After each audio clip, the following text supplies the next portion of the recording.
All right, Varun. This was choose your vegetable. Oh, well, if you were a vegetable, what would you be? That's the ending now, isn't it? And that could be the new. That could be the new one, What couldn't are you it? excited about doing next? Becoming a carrot. Yeah, if you're a vegetable, what vegetable would you be?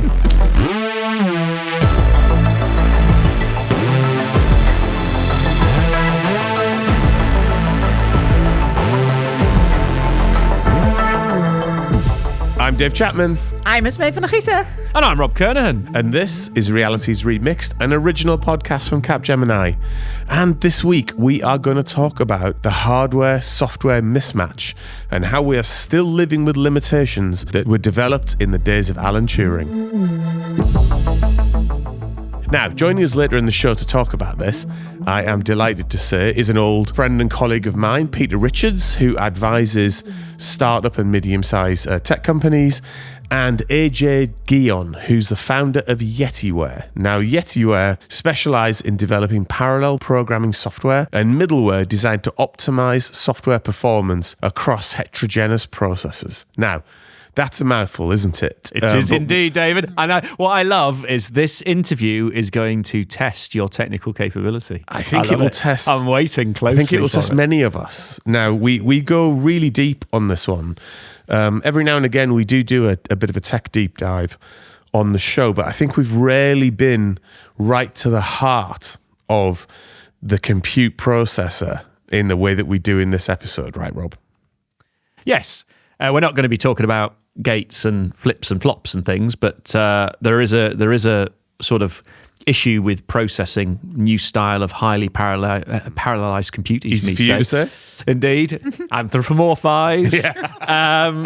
And the sort of the developer is trained to be sequential, and we understand programs in sequences of events and things, but when we do these highly complicated processes, it's very difficult to get efficiency out of the system. And so this has been an issue for developers for a long time, where you don't know how your code's going to perform until you've plonked it where it needs to go, and then you turn it on, you go, didn't do what I quite expected. And that's as much functionally and non-functionally. So I think sometimes it's a very specialized thing to get the non-functionals working well, and we need all the help we can get. So looking forward to the conversation.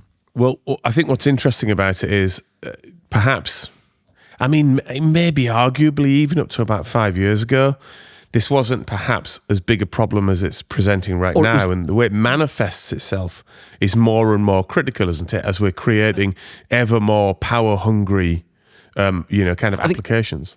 It was always a problem for academics with extremely high performance compute. So I think if you look back 20, 30 years, we were able to build, you remember the Cray systems and those big supercomputers, hugely parallel, needed very specialized code to make them work. But it was like very niche, very small group of people who were highly specialized in it. I think now with the way compute's going and the things we're doing and the thirst for compute for things like AI, this has now become almost commonplace, and the average software developer is starting to be challenged by it. So I think it's just rising up the realms of everybody needs to get to be more capable with this sort of stuff. Less niche. What are you making of all of this, especially given the view you normally take on what we talk about, which is sort of quite human centric and human systems centric and things like that? This is a bit of a deeper dive technically, but how did it? How does this sort of subject resonate with you? Well, for me, it's like as a transformation coach, I often say that my job is to help the system reveal itself. What if AI in software? Robert, steady on. Hey, it wasn't me. Wait, hang on there. David. Wait. Don't go there. David. Thanks, guys. Okay, so what fascinates me is that modern software and AI might actually be starting to do something similar, like revealing the hidden structure of both technical but even also organizational systems. So what if AI and software and whatever is able to pinpoint what is actually not working in the physical world? And that fascinates me, like the organizational system, the human system. What if AI is actually able to see patterns that, live out in the hardware instead of the other way around? So certainly, one of the things that YetiWare, I think, work on is how you optimize software to run on very specific types of hardware. Now, AJ can explain that sort of far more deeply and eloquently than we perhaps can. But is what you're talking about there reminded me of Conway's Law. And for those who don't know, Conway's Law is like, an organization effectively starts to represent its software architecture, or its IT architecture. Is that what you're thinking, that like the AI could run across all of this stuff and start to identify how organizations are working despite itself sometimes? Yeah, it's mirroring, I think. So we see in the software now where it's actually, where the bottlenecks are in the physical world or in the organizational structure. What if we can let it help us identify where the bottlenecks are? That's an interesting idea, isn't it? Where you're sort of using the analogy of getting software to work better with the hardware. You shine a light on the human in the organization. Although, to be fair, with most organizational issues or structural disadvantages, they're bleedingly obvious, and we just go, why aren't you changing? Oh, okay, we're going to live with it. That's fine. Okay, like that. and other factors are in politics and personalities and emotion creeping, whereas software to hardware is purely logical, so it's easier to deal with when we find an issue. You mean like booking a hotel or an Airbnb? And well, maybe the producer told the analyst to say, yeah, we'll all go for a hotel, so I did, and then I get told I've done the wrong thing. I mean, that would be farcical organizational design, wouldn't it? Hey, Marcel. Marcel's giggling for everyone who's listening. I, for once, I feel like I should leap and defend Marcel's honor.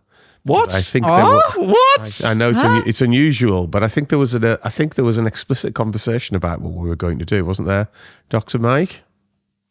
He's nodding.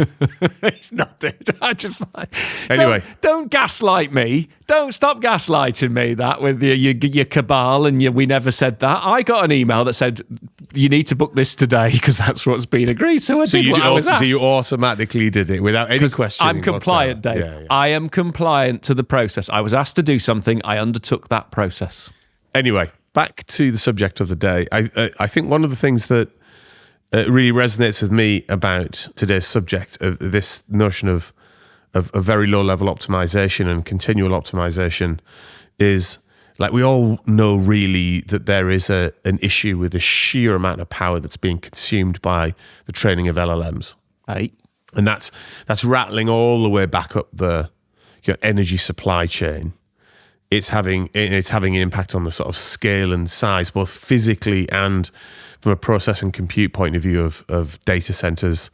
And it sort of feels like, I haven't actually seen a graph. There must be, sure somebody's produced a graph that sort of shows sort of performance against the amount of energy it's sucking in. And, there's a big conversation about, whether it's worth it and whether the outcome is worth the amount of energy and power that's going into it. This feels to me like there could be like a real fix in here somewhere, doesn't there, Rob? Yeah, so rather than constantly eke it out, a sort of more fundamental release of performance that resets it a little bit and maybe takes us back to a more or easier to deal with level, because the pressure's on, isn't it? I mean, for a long time, we outsourced power to away. We tried to be more energy efficient, but now the AI race is pushing energy consumption up again. Mm-hmm. Power grids take a long time to respond to that. Generation takes a long time to respond. Maybe it's things like this that might make the big difference. I think so. It has felt to me for a while that there's an element of brute force that's going on with LLMs, and it needed a smarter kind of sophisticated. Yeah, a more sophisticated way to deal with the problem. And the same is in the chip design, right? There's the thing about the GPUs are good at AI, but they're not brilliant. They're still very powerful. I mean, there's 100 kilowatt racks being installed in data centers. That is absolutely nuts. I mean, the heat. I mean, there are very, very. I mean, if you remember at the hyperscale events, there are very, very clever engineers who are designing cooling systems, the liquid systems, to keep everything in, to be able to cope with the heat generated from the power. I mean, heat loss itself is a waste of the energy, and the power usage, maybe it's solutions like this that are going to make a difference. Then we can go back to something a little bit more sensible. Yeah. Or recycle, in the same that they use the heat to warm houses. Yes. I think those are solutions that are a plus if you're able to do that. Well, it's like in, which is the Nordic country where they're using No, I've got that wrong. Edit point. I've got that completely wrong. That's a bit of a disaster. I got the wrong end of the stick. Sorry. I was wondering where you were going to go with that. There's something about heat transfer goes around the systems, and it's linked into data centers, but I can't remember the facts. So it's going to come across as excellent. Brilliant, isn't it? It's the best podcasting. That is the best podcasting you're going to see in a while, that Dave. Tell you what, here's a question. What's your favourite type of chips? Potato chips, or sweet potato chips? Not sweet potato chips. Go away. Stop. I mean, the sweet potato chip is an abomination, right? It is a disaster. I don't know why people like this. It's like people over the age of 8 eating ketchup. We've been here before, I know, but I've got another thing about it. I mean, ketchup chips even. My God! Hang on a second. How does that There work? is. It's really good. How does it work? No. It tastes like ketchup. A chip? Oh, you mean a crisp?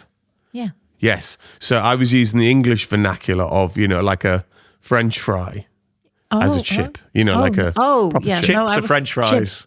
Is that called a crisp? That's crisps. We call chips crisps. They're called chips. So we have French fries. we have tortilla chips, and then we have crisps, and then we have normal chips, like in fish and chips. Just to make life easy. Yeah, Potato chips. It's a nuanced language. It's a nuanced language. But I don't think we've got to the bottom of this sweet potato. Why do chips need to be sweet? Stop making all your food sweet. Where do you stand, Esmee, on the sweet potato chip? It's way more healthy. So yeah, sweet potato chip. When I feel like I've been, I need to adjust my food just to get things in balance. Yeah, then sweet potato chips is better. But just don't eat chips. If you don't want the unhealthiness of chips, just don't eat them. It's fine. Just avoid them. You don't. But have it's to... better. You're talking a lot about the placebo pills or whatever you take or drinks just to make you feel better, right? Here's your answer: go for real vegetables. And we actually had this conversation lately. Like, what type of vegetable are you? Thinking. You are actually a sweet potato. I've never seen Robert as a sweet potato. I see Robert more as a sprout. A sprout. If you were a vegetable god. This conversation's taken a turn in a direction I wasn't expecting when I came onto this podcast. Well, we knew the episode was about chips, right? Chips. Oh my word. Yeah. I just. Right. Okay. Now I think we've got to the bottom of that debate. So, anything more on this? I think I need to sit down for a while and process the fact that I'm a Brussels sprout. Yeah, well, you've done very well. Popular at Christmas, Brussels sprouts. I know. That's the only time they're popular. Yeah, that's true. All right, back to the subject in hand. One of the things I think is particularly fascinating about this conversation is how far back it reaches into the history of compute. And Alan Turing is a fascinating character for anybody who hasn't seen much on Turing or read much about Turing. There's a good film called The Imitation Game with Cumberbatch plays Turing, I think, in that. Some hideous inaccuracies in it and whole characters removed, but it is quite a good drama. Oh, Robert, you said that felt like you weren't approving. I am a fan of the man and his background. I went to Manchester University where he studied and created all the good AI stuff that he did, and a fan of Bletchley Park and the tour. And let's just say that story has some editorial changes that leave out quite significant things. Interesting. Well, we'll leave that there again. But on Turing specifically, the father of the modern computer, would you say? Yeah, well, he was there in the department when they created what was called the Baby, which was the first stored program computer, which is basically the genesis of what we know as computing today. So yes, the father of computing is a good term. Although again, at Manchester, there were lots of other very clever professors involved in that, but his name is synonymous with that process. Yes. And if you go back to your time as being a student, huh? Yeah. What would have helped you back then in terms of software development or knowing what you're doing? So the biggest bit of advice going from academia to industry is stop seeking perfection everything's slightly messy, it's got to work and it's got to create the outcome, right? So at university, you get told to be perfect about your analysis and your approach. You arrive in industry and everything's imperfect. And that for me it took me a while to realize that I was seeking to be too good at creating software when it just had to work and get out of the door and create the next sequence. It had to work, it had to be available and performant and all that good stuff. But I kept trying to refine it and until I realized that actually good enough is often good enough. Don't always think the perfection is the answer, and you'll waste a lot of your time doing things that don't release value, basically. And getting your head around that, I think, was a bit of a difficult thing for me. So that's the one bit of advice I would give to anybody in the situation. Well, so let's jump to our conversation now with AJ and Peter from YetiWare, where they're going to walk us through a conversation that kind of brings a lot of this in, from Alan Turing to AI, and what they might be doing about it.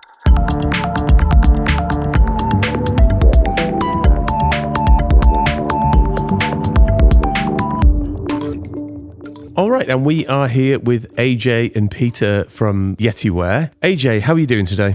I'm great. How are you? Very good, thanks. I understand you've got snow where you are. Yeah, 15 centimeters. We're enduring the winter still. 15 centimeters. Rob, what's that in inches? Well, you remember your school ruler? Divide it in 2. There you go. That'll do about 6. 2.2 something. Anyway. Look at that. It's like fast, isn't it? Razor it's like sharp. a calculator. Razor sharp. Peter, how are you doing? Sun streaming in behind you? It is. Yeah. How is life on Barbados? I'll let you know when I get there. He's actually on the beach with a pina colada as we record. Yeah, exactly. Well, look, let's start the journey of unpacking what YetiWare is and does. So, AJ, take us back to the beginning of your observations that ultimately led to the founding of YetiWare. Yeah, so, I was this really weird, awkward teenager who went to university and kept my roommate up all night with weird old computers that nobody cared about. And a couple of years later, I found on eBay this Itanium server that was going really cheap. And I didn't really ask myself why nobody wanted to buy an Itanium server at the time. And so here's this really cool computer, it was around 2002, 2003, that nobody could figure out how to program this thing. And to me, it was kind of puzzling because you can boot Linux on it. As you know, you have a C compiler. So why is it everyone saying you can't program it? And so that kind of curiosity led me to really focus my career on what became the hardware-software mismatch. We're producing this amazing hardware, but we can't figure out how to program it. And then I was fortunate enough to come across with GPUs around 2007. And here's another program, another processor that fundamentally really hard to program, and it's parallel, and we can't figure it out. And so I started to really hear kind of these whispers in the hallways that nobody really wanted to talk about, which is what happens when Moore's law ends. And so this was kind of a question of what's the software response when you have this hardware chaos and things are changing all the time under you? How do you actually get an application to keep running? How do you get resiliency that you can port to new stuff coming out? And what's interesting about the current market is we're kind of repeating the mistakes of Itanium. We have all of these really unprogrammable processors like NPUs, AI things are doing in-memory computation. And, this mission of how do we actually continue to write software, not have to refactor it and keep running after hardware is continuously changing, drove me to today. And now it's kind of this emergency need, oh no, Moore's law is dead. What do we do? And all these physical laws are kind of coming to an end. They're flatlining. And that's how we came to this journey, was actually 20 years ago, and a lot of work to figure out what's the world going to be like after today. Well, perhaps before we get into YetiWare and the solutions that you guys are coming up with, let's just zoom in a little bit for those who might not be familiar exactly with the software into hardware stack. When you talk about they're not programmable, or they're not programmable effectively or efficiently enough, just describe the layers of things that are going on there and where the main bust is, if you like. Yeah, so I should be clear there that when you talk about something not being programmable, what you get from the hardware vendor is they say, this thing has amazing performance. And then what you get when you run your application is 1/1000th of that. And so what I should be clear on is that it's, number one, very challenging to write your code in the form required for that processor. Anyone who's done GPU computing will tell you it's actually really hard to restructure your algorithm, your memory, all this stuff to get performance out. And it really is about how do you get the theoretical potential on the sticker that other people can get versus, you in your office trying to figure out how to not get an application shipped while you have these other queue of, bugs to go through and stuff. And AJ, from a perspective of, so software developers, I'm a bit older, so I remember maybe having to learn the hardware, but software developers are getting very used to and trained up on abstraction. So there's this thing that says, I don't have to care about the hardware. I just have access to compute. Off I go. And now occasionally we have to go, no, but you have to really be aware of how it works. You have to get into that flow state of everything working together harmoniously so it flows around the system effectively across the full stack. It sounds like you're moving into that to continue to enable the abstraction and keep the simplicity, but actually be aware of getting the best out of the hardware underneath. Is that the sort of strategy that you're starting to move towards? Yeah, absolutely. I mean, if you have to write low-level code for every hardware device, you're never going to come back. It's extremely complicated. And those abstractions are important because as much as we talk about the software-hardware interface, the application developer is kind of the customer interface. And they change their mind. They want different features. They change things. And if you tell them, look, it's going to take me 2 years to refactor your code because I'm not getting the performance out, they're just going to say, you know what, we're kind of good with performance being relatively slow. So the trick is that we need to have those abstractions. They have an important need for software engineers. But how do we allow you to have, your object-oriented architecture, your service-oriented architecture, all these abstractions, while allowing the processor to give you good performance? And that's the really hard part. And if you look at how we got here, historically, people would exchange notes and books on low-level tricks to improve code. Then we had the 80s and 90s where we had this huge surge of improvement. And the software developer said, you know what? I'm just going to use tools that are kind of wasteful because the processor will kind of make up for me in the next generation. And they never really got the memo that ended 20 years ago. We just kept going with these layers of abstractions. And so now you look at you have this huge GPU that's doing this stuff and you have layers and layers and layers and layers of stuff to actually encode something to it. And I've seen projects where you're spending 1 second encoding data, and then the GPU is less than a millisecond, right? So you have this huge tower of abstraction that has to then get to the fast processor.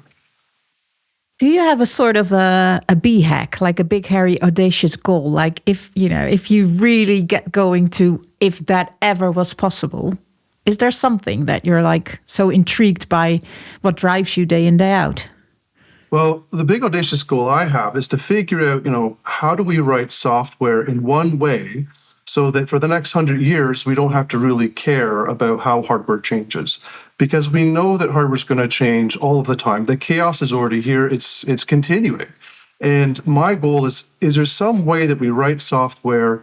Is there something we're missing that we write it one time in a simple format and it just keeps working? Historically, we had that. You're still running code on sequential machines from, Fortran from the 70s and 80s and stuff like this. COBOL's still here and going strong, right? But in parallel, we can't do that. And that became a mystery. So the audacious goal is, how can we build something so that you write software once, and for the next 20, 30 years, 100 years, no matter how hardware's changing, it just keeps working and works efficiently on the target hardware. One other way of thinking about this, or one other way of stating it, is how do we get to a point where software does the optimization for you in a way which gets good efficiency out of whatever hardware happens to be around and what you're running on? Would you say that's true, AJ? Yeah, absolutely. The inefficiency that's here is caused at what point in the stack for you? When the problem started, was it, if I dummies guide this a bit, for me at least, and correct me where I get this wrong, because I probably will, you have these abstracted programming languages. You then compile your code into something then that can then run on that particular processor. And then, the compiled code then, whether it's assembler or more sophisticated versions of such a thing, is then driving the CPU. Is the problem in the abstraction? Is it in the compilation, or is it in how the underlying kind of low-level language has been has been written way back in the day that we're still belaboring today. If that makes sense, if I've managed to piece that together a bit. Yeah, so let's look at that from, what is a problem and what's kind of the solution and what's the underlying, root cause versus the symptoms, right? So what you described is exactly how a 486 works, and that's the last processor that kind of works how programmers think processors work, right? Then what happened is to get more and more performance out of sequential programs, which you write stuff in a certain order and it just goes through in sequential order. We added caches, out-of-order execution, all sorts of complexity to make that go as fast as possible. But when you pivot to this kind of parallel programming model, where you have multiple things happening at the same time, humans do that really naturally. If you're at a grocery store, you just kind of switch lines. If we were in a grocery store and see this long line, we divide it, and a new cashier comes, and we kind of parallelize like that. But for processors, it's really hard to make software do that. So the inefficiency partially comes from the fact that we really super optimized a sequential model, and we pivot to hardware. This becomes inherently parallel. Everything that makes sequential software fast makes it very hard to write in parallel, if that makes sense. So there's this mismatch between the two worlds, and that mismatch causes the first source of inefficiency. The second is that compute actually isn't the problem anymore. Compute's actually relatively free. It's memory transfers, the amount of time it takes to get data from one place to the other. And so our programming languages or abstractions weren't really designed to help us figure out how to change the memory structure of an application. And for developers, we're happy just to get it running at all. Now we said, well, you're going to have to reorganize it for every potential processor. It becomes very complicated. So the first source is not necessarily the abstractions that are the inefficiency. It's a mismatch between this concept of a sequential world and a parallel world, and now an increasingly heterogeneous world where we have specialized processors, and this mismatch of the fact that we don't really care about just optimizing operations, we care about optimizing the memory structure, because the rate of memory transfer hasn't really changed in 10 years. So AJ, there's obviously an awful lot to do to try and get from the problem issue that you're trying to deal with to some form of usable solutions. So tell me about the team that you've pulled together in YetiWare to sort of help with this. Yeah, so this is kind of this grand challenge problem of how do we change the compute stack? And it's not something that one person can do, because you may kind of fool yourself and be wrong with how you're approaching the problem. You need new ideas. So over time, we brought together a whole bunch of people, including Paul Chow, who was one of the worked on FPGAs and is worked with Hennessy and Stanford on RISC. We brought in Maurice Lerche, who built a lot of the underlying concurrent theory. He's won the Dijkstra Prize 3 times, other Dijkstra Prize winners, and people who created OpenCL, C++, OpenMP, and kind of create the modern world we have now to say, how would we do it better? What can we fix? How do we change things? And so those advisors have worked with us very closely to critique each step of our development, to make sure that our architecture makes sense, and now to help figure out how do we actually scale this up and build it. Was there anything, I mean, that's obviously an august body of individuals. Was there anything that they said that you felt particularly burnt by? Be like, oh, the guy who invented C++ has just called me on this. What was the worst one? There must be one. I would think it would be easier to make forward progress than to have to go in a room with everybody who created everything and tell them why they're wrong. Yeah. It's a bold opening. I love it. I know you're all experts in your field, but you're a bit shit. Yeah. This was the most, I spent a decade actually working on the OpenCL standard and working on specifications. There was the same feeling, tell every major employer who may ever give you a job why they're completely wrong, right? And so, there are many things. What we started with, everyone went through this kind of same stages. I'm kind of tolerating you, but it can't possibly work. It's heresy to say that Turing is maybe not quite right, the right approach for programming and so on. So everyone was like, yeah, but I can't see a reason why it won't work, but there has to be something. Yeah. And then it became this kind of exhaustion of, I can't see a single reason, no matter how much I've complained about it, that it's not going to work. And that's what we call the engineering process. right? There still may be issues with our work, but we've looked at it very aggressively. And there were issues that were found, and we had to fix them. And that's exactly the process we followed. We tried to follow this methodically and scientifically by bringing in ever increasingly smart people and understanding, what should we do differently. I think, to me, one of the things which sort of confirm we're ready for commercial process now is the last three people that joined. Right. So there's a guy called Tim Matson who for years was Intel's leader for parallel programming. And he's been one of the fiercest critics of what we've been doing. And he's now believes that he doesn't know why it won't work. Right.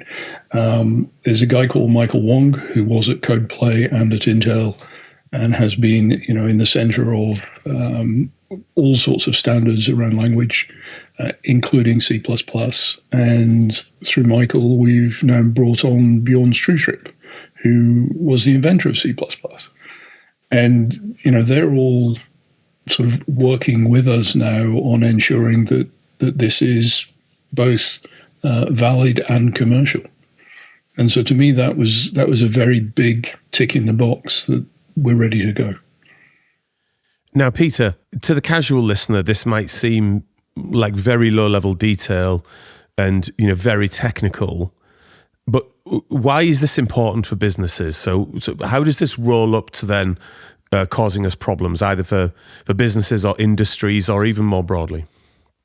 Well, I think you sort of touched on it a little bit, right? There are orders of magnitude delays in the way that processors and programs work today.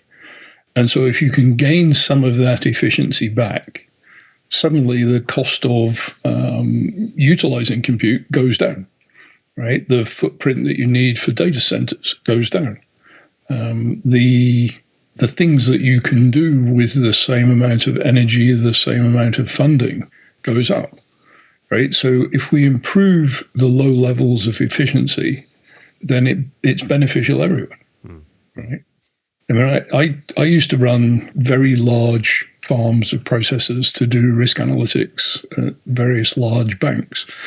And it was frustrating that we were using 1-2% of the capability, and you would do overnight runs, whereas you could really do sort of 10-minute runs. And so you were constrained, right? And you weren't constrained by necessarily the investment that you were making. You were constrained by the fundamentals. So things had to change, or things have to change. But it's, it will be valuable everywhere. It'd be good for your phone. It'd be good for, home entertainment. If you increase efficiency, it's a good thing. Yeah. And of course, one of the biggest challenges that we're facing at the moment that is changing energy policy even is how power hungry and processing hungry and memory hungry AI is, of course. And, you'll see in the energy world, for example, nuclear is now back on the radar as it's a source of clean power and can better harness now. That wasn't there necessarily as very visible in the conversation pre-AI. And it's all because, isn't it, of just having to layer up data centers in the way you were describing in your analytics days. Yeah, exactly. It has become more imperative that we gain efficiency, right? And, the way that YetiWare is approaching this is really quite revolutionary. But it's one which, once adopted, will be beneficial for many, many years. But you'll also see there are many companies that are focused on incremental improvements. And so you have lots of places where they're doing, very good focused work, but you're getting percentage improvements rather than orders of magnitude improvement. Because you actually can't fix the fundamentals by an incremental improvement. It's a bit like the paradigm with battery technology, which is they've been eking out little tiny gains in battery technology for years and years and years and years and years, but the fundamentals of what happened with lithium-ion technology hasn't really advanced, and everybody's waiting for, when we talk about electrification of cars and transport generally, it's like it needs that revolution. And so many companies have been saying, yes, we've got it, the charge state that's really can be acquired really quickly, and the 1,000-mile range car, etc., but it's not arrived yet because it's just like there's a breakthrough missing, and it feels like in this particular conversation we're getting towards that breakthrough of really bringing software much more optimized on top of the hardware and get that efficiency and performance. I think that's a very good example, right? Where you can also think it as climbing mountain ranges, right? So you can go in the foothills and you can ascend a summit, and you're always going up, and you get to the top, and there's nowhere else to go. Right, you actually have to go down to get up higher, right? And that we're in the evolutionary part of just climbing up a little bit higher on the summit. Yeah. But the height of that summit is like 100 times lower than where you should be, and therefore you have to go down to get up. Right? What is the effect on the engineers? Do we see it? Is a different skill or different mindset? AJ. Yeah. So let me add to. But the energy efficiency that we talked about these abstractions, but software engineers, we're really just concerned about getting something to market, getting it to work at all, and then moving on to the next feature. And now the concept that the abstractions, these layers actually have a cost, an energy cost, a carbon footprint, is something I think you'll find is very foreign to most software developers. Let's face it, we're building these data centers to really run one or two applications. And even there, we're struggling to get efficiency of the hardware. So what hope do you have in most enterprise businesses to get the software efficiencies out where these trillion-dollar companies can't figure it out? And on energy efficiency, what's interesting isn't just how do we get the performance out, but is the commoditization of hardware. If we were in the same situation where we had one car that everyone had to buy, the miles per gallon would be a footnote at the back that this is kind of useful for you. But because this is the only car, there's no incentive to improve your fuel efficiency. When you commoditize hardware, when we're able to be completely portable, that this quarter I can swap out a new device for this device, all of a sudden there's now a competitive incentive for hardware developers to push that energy efficiency up and push your prices down. But right now, you kind of get what you get from the vendor. It's on the sticker, you can read it, but there's no incentive for competition because you'd have to rewrite your entire compute stack. And we haven't even been able to do that for AI with enormous investment. We haven't succeeded at that yet. Well, I feel like I need some form of analogy to keep going in this conversation because we've had mountains, cars, batteries. So I feel like before the end of the show, as both of us are on point to try and come up with our own analogies. But before we get to that, what I'm hearing in the conversation, AJ, is revolution, not evolution here. So give us an insight into how then you've gone about attempting to solve this problem at YetiWare. Yeah, so if we look at how we wound up in the world we are today, now we've known for a long time that hardware is going to change in the ways that it has changed. Heterogeneous computing isn't new. It's from around 2005, something like that. GPU computing isn't new. It's a question of what's kind of a better model. And as an industry, we've invested billions of dollars into this concept of automatic parallelization. How do I take simple sequential code and make it just kind of work? And so, there's been all of these efforts. I have a bookcase full of ideas for how do we possibly make it easy to program, all of these processors. And so the question is, how do you do that? And when you go back and look at what all of these things had in common, the insight we had is that it's not possible because we need to be able to analyze code. We need to be able to look at a program and understand before we run it, what resources is it going to consume? And so the root insight is how do we build software so we can actually analyze what that code is going to do? How much energy is it going to use? What's the AWS bill going to be if I run it on this cloud system? How much memory and so on? So the key insight is how do we make software to be analyzable so that once we have that, we understand, the rest of how we actually map to hardware and so on. What does the product look like? Is the product the analyzer of the code that then ultimately does what with it? And how does understanding it like that make it portable in the way that you describe? Yeah, so let's take a step back to say that, it's not possible with current methods to do what we want to do. And the reason is that, all of computing, all of how we build software is really based on pillars of two pioneers, Alan Turing and John von Neumann. And what Turing did is he established how software should roughly work. He talked about languages being Turing complete and all this stuff. And we have these really powerful languages. And von Neumann said, yeah, but software developers should be explicitly in control of memory movement and stuff. And those two things is what's in common with basically everything about how we write code today, is Turing completeness and so on. So we know as a fact, you learn this very early in your computer science training, we can't analyze any program that's Turing complete. When you look at a compiler, what does it have to do? I have to look at this code and figure out what it's going to do to figure out how to map best to hardware. So the core insight from us was to say, what happens if we make code from the ground up that intentionally doesn't cross the threshold to be Turing complete? It's intentionally designed to not trigger these impossibility results. And when you do that, you wind up saying, okay, now for the first time we can analyze code. But this now, because it's foundational, has an implication on how do we design compilers? How do we design hardware? How do we design the operating system? How do we design the programming language? So what it looks like is a programming language that you would use, or an interface that looks very similar to how you write code today. And if you look at it, we have these really powerful languages, but companies come up with style guidelines saying, don't use these features of the programming language. There's no reason to start thinking about Mersenne primes or Goldbach's conjecture in your accounting software, something like that. But the compiler can't exclude you going to suddenly decide to do that, right?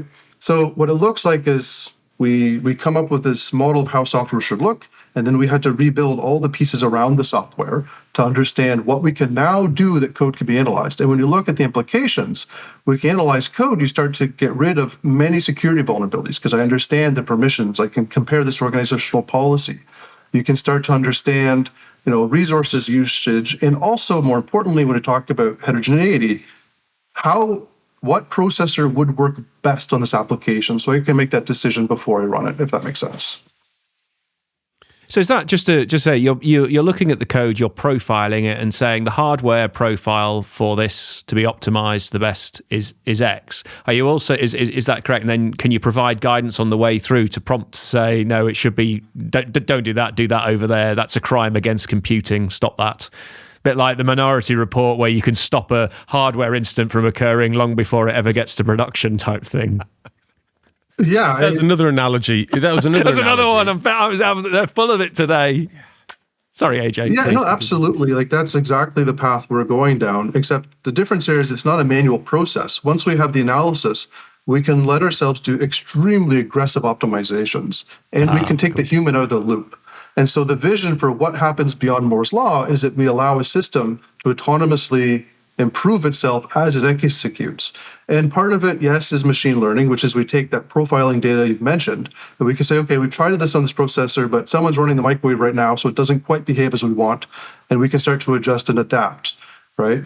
The trick with us is we've been looking at how do we do this in a way that the program will always be correct, deliver correct results, will never deviate from the true answer as it explores the space of how do I represent this program, how do I run efficiently and stuff like this. So the solution absolutely is how do we run this profiling data and get the human out of the loop so that we can, Moore's law becomes software efficiency, right? And it's that thing about Moore's law where it was a very easy calculation about number of transistors per whatever it was. I forget the actual calculation. And slowly over time, new cores, the parallelism starts to create. It was excellent attention to detail. It was brilliant, wasn't it? But they've started to change the way... Something about counting it's got transistors in it and stuff like that. But then there's the way they've calculated it. They've not corrupted it, but changed it. What you could argue is now with the profiling you're doing, it's an extension to how we conclude how Moore's law can be continued to be calculated. You're on to the next stage of we've gone into the software layer now to say we've optimized that to make sure we can continue to get the doubling of performance over the period. You're talking about Moore's law. If you say Moore's law in a room full of computer architects, they get very upset and they start correcting you. Like, no, you're talking about Dennard scaling. And so they keep having these laws are pulling up that are still going, right? But they're all failing. Right. So the trend lines are all still flattening. So, regardless of what happens with Moore's law, let's say it keeps going. We have more transistors, more processors we still can't program. Okay, now we're scaling up 1% and we're still at 1%, right? But I think, the key to all of this is that for all of, our lifetimes, computer programs have been unanalyzable, right? You actually don't know what happens until you run them. The change that we're proposing, that we've done, that we can make happen, is we can now analyze it using software. So, you know how long it's going to take to run, and you can build the dependency graph so you can do automatic parallelization. Suddenly that releases software to do what it does well, which is do things quickly, do it automatically. And you can do that optimization without relying on the programmer saying, oh, you should optimize this bit, or this might be able to run in parallel, or you should put this data over here because that's where the memory is. Right? All of that goes away, which actually, coming back to you, what does it mean for engineers, is it becomes a more focused job of solving a business problem rather than sort of twiddling around in the lower layers of compute and sort of bringing things together rather than, right, I actually want to solve this accounting problem rather than understand the depths of computing. I could have desperately used this many years ago. I sent many crimes against performance to production and then discovered it was woefully non-performant, and then had to spend months on picking the threading model or something like that. So where was this when I needed it? Yes, yeah. But I mean, it's absolutely a massive issue because sometimes you do. It's a really good point. You don't know what it's going to do till you actually get there onto the hardware that's the target hardware for production. Now, cloud, you can reconfigure your hardware, but actually under the covers that is a very complex job to try and understand what it actually needs. And you're solving what is, if you've ever been in a room trying to eke more performance out of a production system, this is exactly the answer. Well, that's, and as AJ was saying, once you have that ability to analyze, then you can understand how to map that onto any back end, which means that processor upgrades are essentially free. You don't have to recompile the code. You don't have to adjust the code, right? Changes in how big the platform is you're running on or how small it is, essentially free. And you end up with the focus being on resolution of business problems rather than, the intricacies of compute problems. AJ, in the sort of testing that you've done, what kind of performance uplifts are you actually seeing and are measurable? Yeah, so first I want to just kind of respond to the engineering implication. I want to add one point, then I'll mention. So for engineers who are actually debugging code, the other advantage of analysis is that we can also help you understand bugs without just running them in the field where someone's reporting something that's a weird issue. So when you take the analysis and add it to the developer tool chain, we can better understand before you ship code if there's a problem rather than having to debug afterwards, right? So we can start to use this as a safeguard to help developers improve their productivity, because most of our time is spent debugging weird issues that nobody understands. In terms of performance, where we're at as an organization is that we had to prove that the model would work, and we had to show that this would work at a small scale. Now we're ready to scale up to build this into a platform. Now we're ready to start to work with strategics to understand how do we integrate this with their hardware and so on. So I can't share with you, direct hardware numbers because our first test was to show that the analysis can work at all. Right. So if you're going to make an analogy to say the Manhattan Project or something, first you have to come up with, nuclear physics. That's what we had to do with figuring out the theory. Second was to show a nuclear pile. Can the atom be split? That's where we're at. Next is we scale up. And so what we have shown, which closes the loop, is we have now a static analysis running that we can show, and we can actually generate the execution kind of dependencies and graph that we would have targeted an Itanium processor. We have a simulated processor we're running, and that shows us that the technology works, but it needs to be scaled up to get those benchmarks, and the whole system needs to be put together. And that's what we're doing right now. Very good. And I think in the analogy competition, I've got another one now, Dave. Properly taken the crown with that split reactor. Yeah. The Manhattan Solid Project. Work. Dave, we're doing the heavy lifting. Where's your analogy? Come on, pile it in. We're still waiting. Haven't got there yet. Come Come on, he's trying to think of one. I can see it on his face. I could see. Oh no, I'm watching the agonising look on Esmee's face is what I was doing. Well, I'm thinking about an onion, right? It's with the layers. No, that's my analogy. That you can't have an onion. The modern Transport compute batteries. stack is very much an onion, and at the center still remains COBOL. AJ, so another thing that occurs to me as we have this conversation about hardware platforms, maybe the deepest dive we've done on hardware platforms in the entire run of the reality shows. So really interesting to get into like such the low level. But it seems to me that one of the things that's happening at the moment with quantum is that there's a whole other platform that thinks very differently right on the horizon. It's in, you can use it in the Google Cloud now on special request. And it seems to be fundamentally different in so many different ways. So how does that fit into the picture for you? Well, I think it's just a demonstration of just how exotic and strange hardware is about to become. Right? We're very, very far away from, we're not in Kansas anymore, right? Like we now have this really strange processor that you have to sit through a lecture from a bunch of physicists talking about qubits, and you can't really figure out how to print something to the screen or how to add two numbers without going through all of these details. Quantum is one of those things we've been lucky enough to have a number of people come on the show and tell us about how quantum functions, and for the fraction of a second it's being explained to you, you get it. Yeah. And then literally it's gone. It's gone. And I just couldn't explain it again after that. Saved my life. Well, it's like Heisenberg's concept, right? Like, is it working or is it not? We don't really know. Right. But I think the issue with quantum is going to be one of programming models. So let's say I give you a quantum computer right here that runs infinitely fast. Well, how are you going to program it? What are you going to run on it? How are things going to change? So they actually have the same problem that we're trying to tackle, which is how does software change with really exotic hardware coming down the pipe? And so for us, quantum computing has been this kind of test. Is our approach, is our work sufficiently generalized that we could target a quantum computer if it suddenly was brought to us and put on our desk? And that's what we've been looking at. Is not, we expect it to be shipped next quarter, but if it does come out in the next, 100 years, could programs written in our model conceptually target it?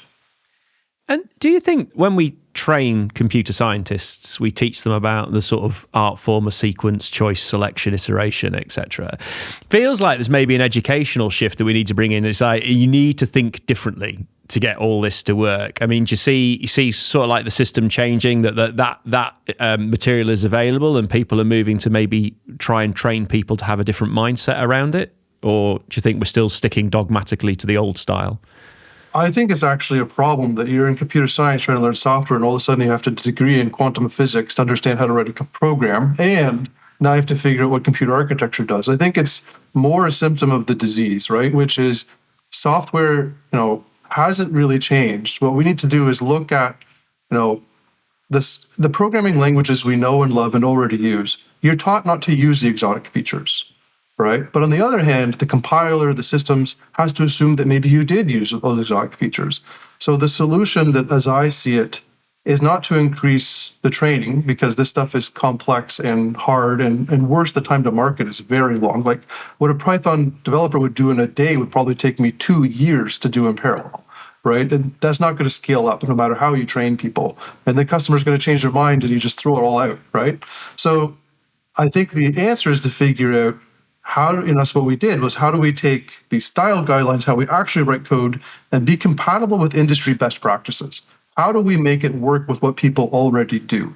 And if you look at it, when's the last time you intentionally wrote an infinite loop in your accounting package? If you're really mad, you might do it, but you're not going to do it on purpose.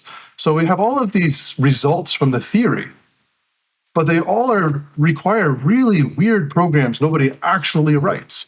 So when we actually fix those things, we wind up being able to give you something that's more compatible with what software developers do. So the training, if anything, would basically be as it is, but not having to worry about all of this extra detail of what's coming down the pipe with hardware and memory placement and stuff like that.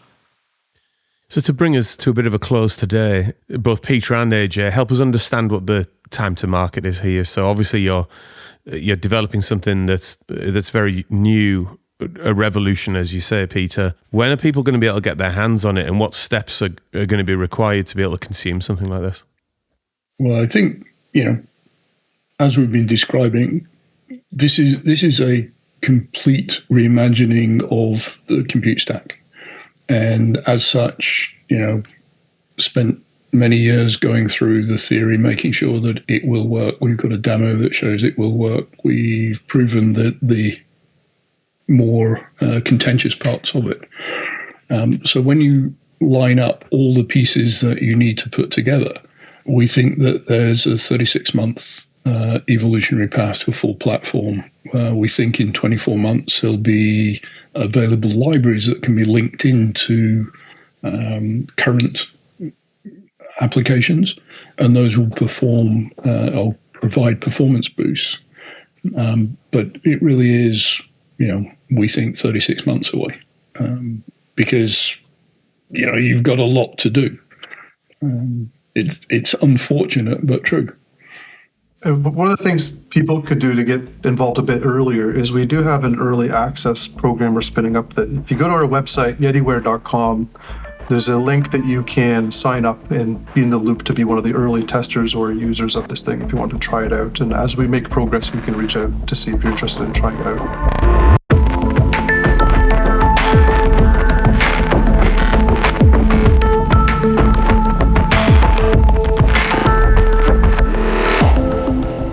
Now, we end every episode of this podcast by asking our guests what they're excited about doing next. And that could be they've got a great restaurant booked at the weekend, or it could be something in their professional lives, or it could be a bit of both. So, Peter, what are you excited about doing next? I'm not sure I'm excited, but I know that what I have to do next is a lot of spring cleanup. So there's all sorts of branches falling off, and I'll be out there with a rake, I'm sure. But it's kind of fun. Spring cleaning, like it's a thing, isn't it? My head immediately went to cupboards and things like that. No, this is all like outdoor stuff. So, at least you could. If you recall, I do own 5 chainsaws. Yeah. Impressive. What? I'm sorry, but what? Why do you need 5? Or is it you collect them like motorbikes, or is there's a utility for each of the 5? You clearly just are like chainsaws, a young chainsaw.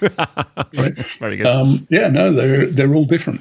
I mean, horrifically dangerous as well. I understand. Have you injured yourself with one, Peter? No. See, safe Dave, you see. Responsible adult in charge of equipment, unlike maybe you. I don't trust myself with a chainsaw, I'm not going to lie. I don't think anybody should trust you with a chainsaw, Dave. I think I'm with you on that. Do you know, if you're a woman and you work with a chainsaw outside, how many men come to you and actually give you advice? Mansplain? Yes. Mansplaining. And then they say, please be careful, because now I have wireless, but the first one did have a wire. They say, please be careful, because before you know it, you cross the wire. So I must be more accurate. I only have 4 chainsaws. My wife has 1. There you go. The wireless one, right? No. They're all petrol powered. Right? Ooh, yeah. And she and her friend used to wander around one of the local parks with their chainsaws, clearing paths. Wow. They like never sort of had chainsaw vigilantes. Any trouble at all. Just sort of going out into the world and doing good with chainsaws. Exactly. Were the police ever involved for an interaction to say there's a person in the park with a chainsaw? Okay, why? By questioning, what are you doing? Why are you here with a chainsaw? No, we have a very good relationship with the local constabulary.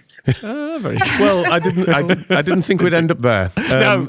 AJ, honestly. help us out. What are you excited about doing next? Well, I'm not really, the chainsaw type, but I will be, I'm looking forward as things thaw out to go cycling again and go for some long rides and maybe throw my kid in the back of a trailer and haul them across the trails and stuff back here. Are you a mountain biker or a road biker? Mountain biking's too scary. I have a hybrid that I go on rail trails, so I don't have to deal with cars. Right. So there's old rail trails that you can go on that are fairly long. And what's your favorite brand of bike? Well, I only have the one. It's a Norco, so I'm not like some big fancy bike person. It's a generic yellow bike number 3 hybrid. Was that how you bought it in the catalogue? Generic the guy bike at the number bike shop 3. said it was great, so I got that one. Yeah, that's excellent consumer advice there by that guy. Yeah. Brilliant. Guys, well, look, thank you for spending a bit of time with us this morning to tell us about what is really a fascinating inquiry at the real heart of what we all do. So, like, really best of luck as you come to the end of the development process and the launch. It's been great talking to you. Thank you. Thanks. If you would like to discuss any of the issues on this week's show and how they might impact you and your business, please get in touch with us at realities remixed@capgemini.com. We're on LinkedIn. We'd love to hear from you, so feel free to connect in DM if you have any questions for the show to tackle. And of course, please rate and subscribe to our podcast. It really helps us improve the show. A huge thanks to AJ, Peter, our sound and editing wizards Ben and Louis, our producer Marcel for not being here. No, kidding. He's on a boat. He's on our way to come back to us. We missed you. And of course, to all our listeners. See you in another reality next week.